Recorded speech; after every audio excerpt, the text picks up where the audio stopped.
दोस्तों, राहुल गांधी 5 दिन के लिए जर्मनी दौरे पर थे और जैसे ही राहुल गांधी इंडिया आते हैं, वापस जैसे ही आते हैं अपने देश में, भारत में जैसे ही वापस आते हैं, तब भारतीय जनता पार्टी के तमाम नेताओं के पेट में गुड़गुड़ी मचनी शुरू हो जाती है कि आखिर राहुल गांधी अपने देश में तो भाषण देते ही हैं, अपने देश में तो सरकार को घेरने की कोशिश करते ही हैं, संवैधानिक संस्थाओं पर हस्तक्षेप तो करते ही हैं, लेकिन जब जब विदेशी दौरे पर जाते हैं तब तब अपने देश का अपमान करते हैं, अपनी सरकार का अपमान करते हैं, साथ ही साथ जो सरकारी संस्थाएं हैं, जो संवैधानिक संस्थाएं हैं, उन सभी संस्थाओं को भी बदनाम करने की कोशिश करते हैं। दरअसल दोस्तों, हुआ क्या कि राहुल गांधी बर्लिन के एक स्कूल में मौजूद होते हैं और इस स्कूल में जो राहुल गांधी मौजूद होते हैं, हर्टे स्कूल के अंदर में, जहां पर तमाम लोगों के बीच में वो बैठ करके भाषण दे रहे होते हैं। एक अच्छा खासा भाषण, लंबा चौड़ा भाषण दे रहे होते हैं और उस भाषण के दौरान राहुल गांधी भारत में चल रहे चुनाव को लेकर के जिक्र करते हैं, ईडी सीबीआई के चल रहे रवैये को लेकर जिक्र करते हैं, चुनाव आयोग को लेकर के जिक्र करते हैं, चुनावी परंपरा को लेकर के भी जिक्र करते हैं।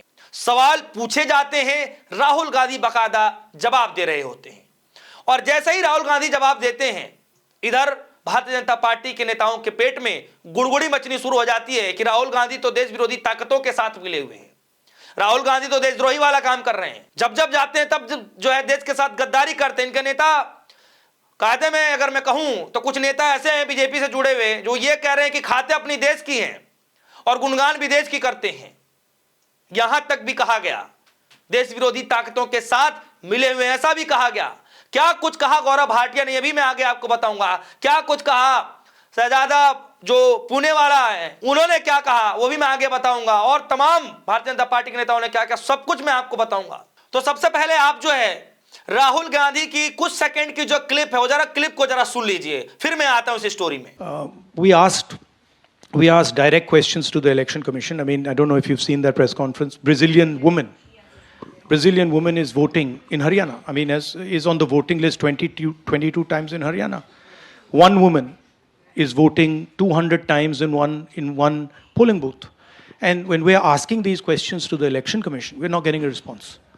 So that's one aspect of it, that we fundamentally believe that there is a problem with the electoral machinery in India.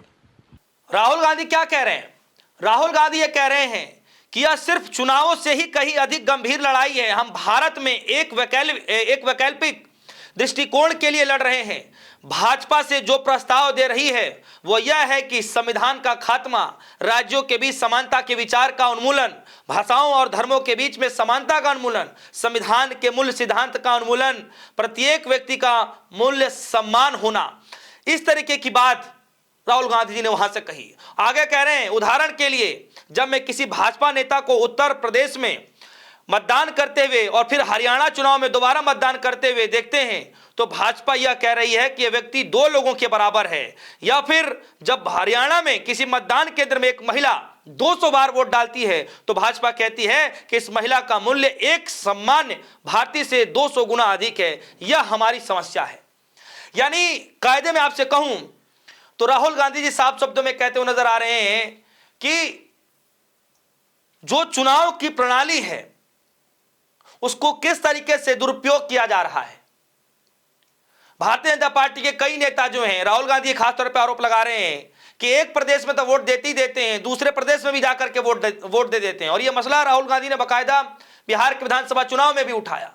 Voting से ठीक कुछ दिन पहले राहुल गांधी ने बाकायदा एच फाइल का खुलासा भी किया, जो कि हरियाणा चुनाव को लेकर के था, जिसमें साफ तौर पर राहुल गांधी जी कहते हुए नजर आते हैं कि यहां पर सिर्फ वोटों की चोरी नहीं हुई है, बल्कि यहां पर पूरी सरकार ही चोरी कर ली गई है। और राहुल गांधी सिर्फ चुनाव पर ही चर्चा नहीं कर रहे हैं। बर्लिन के एक स्कूल में जब जाकर के चर्चा कर रहे होते हैं तो सिर्फ चुनाव पर चर्चा नहीं कर रहे होते हैं। राहुल गांधी कायदे में ईडी सीबीआई के चल रहे दुरुपयोग को लेकर के भी जो है वहां पर बोल रहे होते हैं। और राहुल गांधी क्या कहते हैं?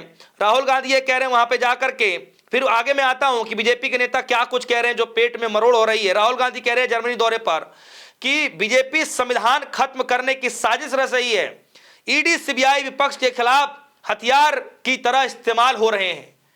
दोस्तों आप याद करिए कि ईडी सीबीआई का जो खेल है विपक्षी पार्टियों के खिलाफ आप देखिएगा तो लगभग 90 से 95% हो जाएगा, और सत्तारूढ़ी पार्टी के खिलाफ अगर आप देखेंगे तो एकदम नरमता बरती जाती है।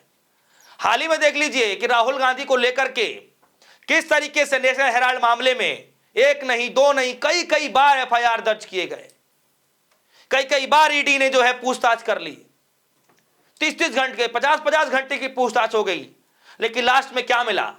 लास्ट में ईडी के चार्जशीट पर कोर्ट को यह कहना पड़ा कि हम इसको संज्ञान में ही नहीं लेंगे जो नई एफआईआर दर्ज की गई थी। सोचिए, और आंकड़े जब आप उठा करके देखेंगे सन 2014 के बाद से सन 2024 तक, तो आप भी हैरान रह जाएंगे कि क्या सच में सरकार जो है ईडी सीबीआई का दुरुपयोग कर रही है, और ओबीसी विपक्षी पार्टियों को लेकर के क्या कुछ कह रहे राहुल गांधी जी, जरा सुनिए। Second thing is that there is a wholesale capture of our institutional framework. When you look at our intelligence agencies, you look at the CBI, you look at the ED, they've been weaponized. Look at the number of cases that the ED and the CBI have against BJP people. You'll find the answer 0, right? And look at the number of cases they have against people who oppose them, and you'll find that pretty much most of them are political cases. And so there is a weaponization of the institutional framework. There's a capture of the institutional framework. If you're a large businessman and you try to support the Congress party, you're threatened. The ED, the CBI, these people land up. So there is an atmosphere in India where the institutions are not performing the role that they should be performing. From our perspective, Congress perspective, we helped build the institutional framework. So we never viewed it as our own institutional framework. We viewed it as the institutional framework of the country. That's not how the BJP sees it. The BJP views the institutional framework of India as belonging to them. And so they use it as a tool for building political power. तो आपने सुना, अब यही बात जब राहुल गांधी जब विदेश में कह रहे थे तो इधर भारतीय जनता पार्टी के नेताओं के पेट में मरोड़ मच रही थी, और जैसे ही राहुल गांधी जी इंडिया आ गए, सबने बोलना शुरू कर दिया। अब क्या कुछ बोल रहे हैं, सबसे पहले जरा इसको देखिए कि प्रेस कॉन्फ्रेंस करके क्या कहा गया। प्रेस कॉन्फ्रेंस कर रहे हैं जो है गौरव भाटिया जी, और कह रहे हैं कि राहुल विदेशी में भारत को बदनाम कर रहे हैं, विरोधी ताकतों के साथ मिलते हैं, राष्ट्र हितों के खिलाफ गतिविधियों में शामिल रहते हैं। यह बात गौरव भाटिया कह रहे हैं। सुनिए जरा, देखिए किस तरीके से कह रहे हैं, और आगे चलते हैं।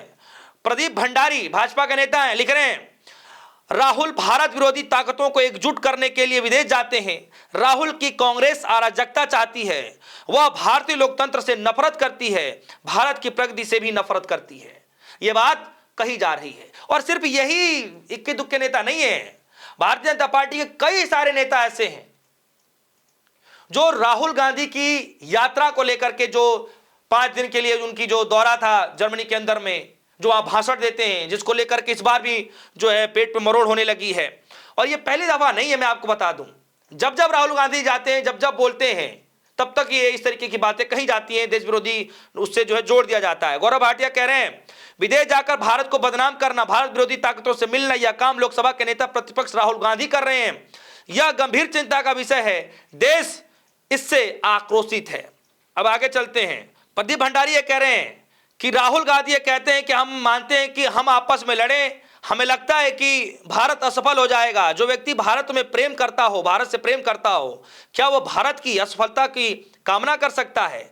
जर्मनी में राहुल गांधी ने कहा कि उन्हें लगता है कि लोग आपस में लड़ेंगे, भारत असफल होगा, देश में अशांति फैलेगी, भारतीय राज्य में टकराव की राजनीति को लेकर अराजकता की आशंका जताने तक ये सब कुछ बात राहुल गांधी ने कही। लेकिन सबसे बड़ा सवाल यह है दोस्तों, क्या आप भी जानते हैं कि बड़े नेता जब भारतीय जनता पार्टी की तरफ से जब विदेश में जाते रहे हैं तो उस वक्त कैसे कैसे भाषण दिए जाते रहे थे? तो बताइए कि देश के साथ जो भाषण वहां पर दिया गया और जो राहुल गांधी भाषण दे रहे हैं, क्या सच में उस समय मोदी जी का भाषण को देख लीजिए, इस वक्त राहुल गांधी जी के भाषण को देख लीजिए, क्या सच में राहुल गांधी ने देश को बदनाम करने की कोशिश की है? और ये किस बात को लेकर पेट में मरोड़ हो रही है? क्या बेबाकी से बोलना, क्या सच्चाई बता देना, क्या देश के खिलाफ हो जाएगा? यह अपने आप में बड़ा गंभीर सवाल है। दोस्तों, एक तरफ राहुल गांधी लगातार बेबाकी अंदाज में भाषण दे रहे हैं, देश में नहीं विदेश में भी उसी अंदाज में भाषण देते हैं, खुलकर बोलते हैं, और दूसरी तरफ भारतीय जनता पार्टी के नेताओं के पास सिर्फ और सिर्फ जवाब न देने की बजाय किस तरीके से घेरा जाए, किस तरीके से उसको देश से जोड़ दिया जाए, सिर्फ यही मात्र रह जाता है। दोस्तों, इस खबर पर आपकी क्या राय है? जो भी राय होगी वीडियो कमेंट सेक्शन में जाइएगा, अपनी राय जरूर रखिएगा। फिलहाल के लिए दीजिए इजाजत। देखते रहिए डिस्पोर्ट न्यूज। धन्यवाद।